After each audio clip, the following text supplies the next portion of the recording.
साल 2024 में दशा माता का ये व्रत 4 अप्रैल दिन गुरुवार को किया जाएगा। ये व्रत चैत्र मास के कृष्ण पक्ष की दशमी तिथि को किया जाता है। सुहागिन महिलाएं ये व्रत अपने घर की दशा सुधारने के लिए करती हैं। धार्मिक शास्त्रों के अनुसार इस दिन महिलाएं व्रत पूजन करके गले में खास डोरा यानी कि पूजा का धागा पहनती हैं ताकि घर परिवार में सुख समृद्धि शांति सौभाग्य और अपार धन संपत्ति बनी रहे। इस व्रत में साफ सफाई का विशेष ध्यान रखते हैं। इस दिन झाड़ू आदि खरीदने की परंपरा भी बहुत ज्यादा प्रचलित है। पौराणिक ग्रंथों के अनुसार ये व्रत करने से सभी तरीके की परेशानियों से बचा जा सकता है। तो चलिए जान लेते हैं कि दशा माता का पूजन व्रत की सरल विधि क्या है, पौराणिक कथा क्या है और साथ ही डोरे से जुड़ा हुआ एक रहस्य जो कि आपको नहीं पता होगा वो भी जान लेते हैं। दशा माता व्रत वाले दिन यानी कि चैत्र कृष्ण दशमी तिथि को सुहागिन महिलाएं कच्चे सूत का 10 तार का डोरा लेकर उसमें 10 गांठें लगाती हैं और पीपल के पेड़ की पूजा करती हैं। इस डोरे की पूजन करने के बाद में कथा सुनती हैं। इसके बाद डोरे को गले में बांध देती हैं। इस दिन व्रत जरूर करना चाहिए। व्रतधारी महिलाएं इस दिन एक ही प्रकार का अन्न एक समय खाती हैं। भोजन में नमक नहीं होना चाहिए। विशेष रूप से अन्न में गेहूं का इस्तेमाल करते हैं। दशा माता की पूजा पीपल के पेड़ की छांव में करना बहुत शुभ होता है और पीपल के आसपास पूजा का धागा भी बांधा जाता है। पीपल की पूजा से भगवान विष्णु की पूजा भी इस दिन हो जाती है। तो चलिए डोरे का रहस्य जान लेते हैं। दशा माता के पूजन के पश्चात गले में पहना गया ये डोरा विशेष महत्व रखता है। ये दशा माता का डोरा कहलाता है जो कि साल भर गले में पहना जाता है।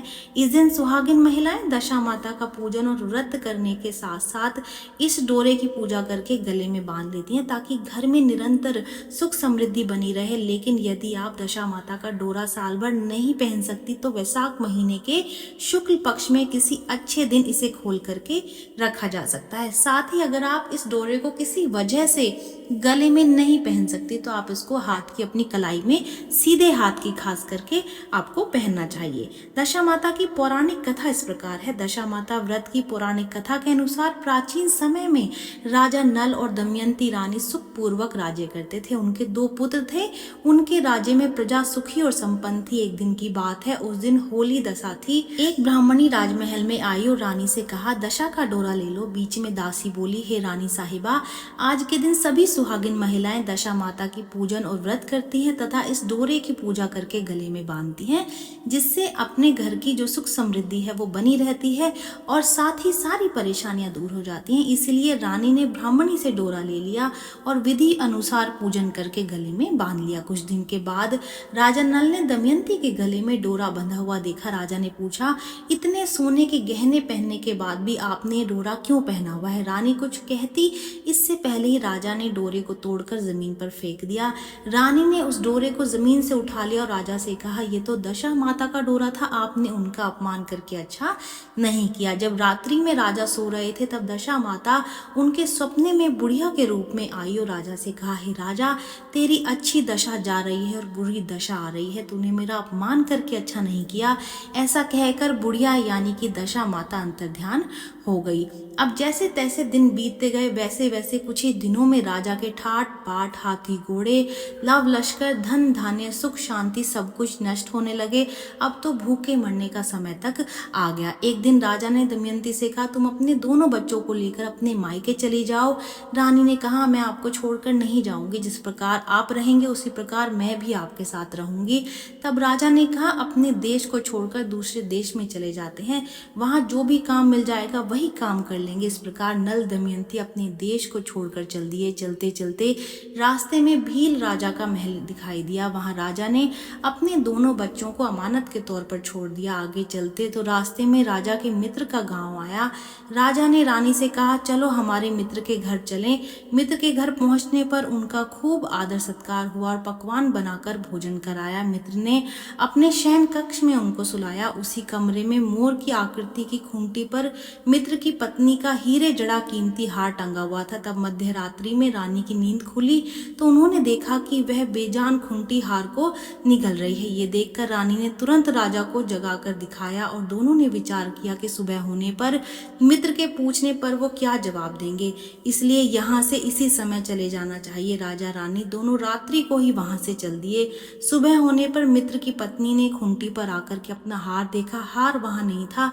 तब उसने अपने पति से कहा, तुम्हारे मित्र कैसे हैं जो मेरा हार चुराकर रात्रि में ही भाग गए हैं। मित्र ने अपनी पत्नी को समझाया कि मेरा मित्र कदापि ऐसा नहीं कर सकता, धीरज रखो, कृपा उसे चोर मत कहो। आगे चलने पर राजा नल की बहन का गांव आया। राजा ने बहन के घर खबर पहुंचाई कि तुम्हारे भाई भौजाई आए हुए हैं। खबर देने वाले ने बहन से पूछा, उनके हाल चाल कैसे हैं। वह बोला, दोनों अकेले हैं, पैदल ही आए हैं तथा वे दुखी हाल में हैं। इतनी बात सुनकर बहन थाली में कांदा रोटी रखकर भैया भाभी से मिलने आई। राजा ने तो अपने हिस्से का खा लिया, परंतु रानी ने जमीन में गाड़ दिया। चलते चलते एक नदी मिली। राजा ने नदी में से मछलियां निकालकर रानी से कहा, तुम इन मछलियों को भूंजो, मैं गांव से परोसा लेकर आता हूँ। गांव का नगर सेठ सभी लोगों को भोजन करा रहा था। राजा गांव में गया और परोसा लेकर वहां से चल दिया तो रास्ते में चील ने झपट्टा मारा तो सारा भोजन नीचे गिर गया। राजा ने सोचा कि रानी विचार करेगी कि राजा तो भोजन करके आ गया और मेरे लिए कुछ भी नहीं लाया। उधर रानी मछलियां भूंजने लगी तो दुर्भाग्य से सभी मछलियां जीवित होकर नदी में चली गईं। रानी उदास होकर सोचने लगी कि राजा पूछेंगे और सोचेंगे कि सारी मछलियां खुद खा गई। जब राजा आए तो मन ही मन समझ गए और वहां से आगे चल दिए। चलते चलते रानी के मायके का गांव आया। राजा ने कहा, तुम अपने मायके चली जाओ, वहां दासी का कोई भी काम कर लेना, मैं इसी गांव में कहीं नौकर हो जाऊंगा। इस प्रकार रानी महल में दासी का काम करने लगी और राजा तेली के घाने का काम करने लगा। दोनों को काम करते हुए बहुत दिन हो गए थे। जब होली दशा का दिन आया तब सभी रानियों ने सिर धोकर स्नान किया। दासी ने भी स्नान किया। दासी ने रानियों का सिर गूथा तो राजमाता ने कहा, मैं भी तेरा सिर गूथ दूं। ऐसा कहकर राजमाता जब दासी का सिर गूथ रही थी तब उन्होंने दासी के सिर में पद्म देखा। ये देखकर राजमाता की आंखें भर आई और उनकी आंखों से आंसू की बूंदें गिरी।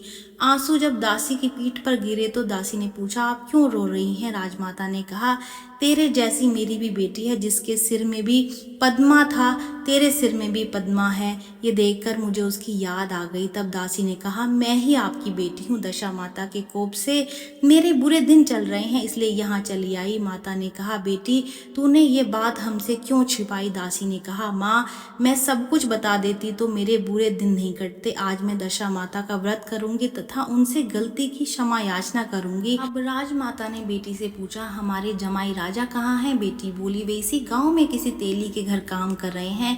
अब गांव में उनकी खोज कराई गई और उन्हें महल में लेकर आया गया। जमाई राजा को स्नान कराया, नए वस्त्र पहनाए और पकवान बनाकर उन्हें भोजन कराया गया। अब दशा माता के आशीर्वाद से राजा नल और दमयंती के अच्छे दिन लौट आए। कुछ दिन वहीं बिताने के बाद में अपने राज्य जाने को उन्होंने कहा। दमयंती के पिता ने खूब सारा धन, लाव लश्कर, हाथी घोड़े आदि देकर के बेटी जमाई को विदा किया। रास्ते में वही जगह आई जहां रानी ने मछलियों को भूना था और राजा के हाथ से चील के झपट्टा मारने से भोजन जमीन पर गिर गया था। तब राजा ने कहा, तुमने सोचा होगा कि मैंने अकेले भोजन कर लिया होगा, परंतु चील ने झपट्टा मारकर सारा भोजन गिरा दिया था। अब रानी ने कहा कि आपने सोचा होगा कि मैंने मछलियां भूनकर अकेले खा ली होंगी, परंतु वो जीवित होकर नदी में चली गई थी। चलते चलते अब राजा की बहन का गांव आया। राजा ने बहन के यहाँ खबर भेजी। खबर देने वाले ने पूछा कि आपके हालचाल कैसे हैं। उन्होंने कहा कि वे बहुत अच्छी दशा में हैं, उनके साथ हाथी घोड़े लाव लश्कर हैं। ये सुनकर राजा की बहन मोतियों की थाल सजाकर लाई। तभी दमयंती ने धरती माता से प्रार्थना की और कहा, माँ आज मेरी अमानत मुझे वापस दे दो। ये कहकर उस जगह को खोदा जहाँ कांदा रोटी गाड़ दिया था। खोदने पर रोटी तो सोने की बन गई और कांदा चांदी का हो गया। ये दोनों चीजें बहन की थाली में डाल दी और आगे चलने की तैयारी करने लगे। वहां से चलकर राजा अपने मित्र के घर पहुंचे और मित्र ने उनका पहले के समान खूब ही आदर सत्कार और सम्मान किया। रात के समय विश्राम के लिए उन्हीं शयन कक्ष में सुलाया। मोरनी वाली खूंटी के हार निकल जाने वाली बात से नींद नहीं आई। आधी रात के समय वही मोरनी वाली खूंटी हार उगलने लगी तो राजा ने अपने मित्र को जगाया तथा रानी ने मित्र की पत्नी को जगाकर दिखाया, आपका हार तो इसने निगल लिया था। आपने सोचा होगा कि हार हमने चुराया है। दूसरे दिन सुबह सुबह नृत्य क्रम से निपट करके वो वहां से चल दिए। वे भील राजा के यहाँ पहुंचे और अपने पुत्रों को मांगा तो भील राजा ने देने से मना कर दिया। गांव के लोगों ने उन बच्चों को वापस दिलाया। नल दमयंती अपने बच्चों को लेकर अपनी राजधानी के निकट पहुंचे तो नगर वासियों ने लाव लश्कर के साथ उन्हें आते हुए देखा। सभी ने खूब प्रसन्न होकर उनका स्वागत किया तथा गाजे बाजे के साथ उन्हें महल पहुंचाया। राजा का पहले जैसा ठाट बाट हो गया। राजा नल दमयंती पर दशा माता ने पहले प्रकोप किया, ऐसी किसी पर सभी ने बहुत प्रसन्न होकर उनका स्वागत किया तथा गाजे बाजे के साथ उन्हें महल पहुंचाया। राजा का पहले जैसा ठाट बाट हो गया। राजा नल दमयंती पर दशा माता ने पहले कोप किया, ऐसा किसी पर मत करना और बाद में जैसी कृपा करी वैसी ही सभी पर करना। व्रत के नियम भी बहुत ज़रूरी होते हैं जानने। जो लोग व्रत कर रहे हैं उनको व्रत के नियमों के अनुसार ही व्रत करना चाहिए। चैत्र कृष्ण दशमी के दिन दशा माता का ये व्रत यदि एक बार रख लिया तो इसे जीवन भर किया जाता है और उसका उद्यापन नहीं होता है। इस व्रत को बीच में छोड़ नहीं सकते, ऐसा करना शुभ माना जाता है। यदि सेहत संबंधी समस्या या फिर कोई भी समस्या हो तो उद्यापन करने के बाद इसे छोड़ सकते हैं। वीडियो अच्छी लगी है तो वीडियो को लाइक कर दीजिए और चैनल को सब्सक्राइब कर दें। Thank you for watching.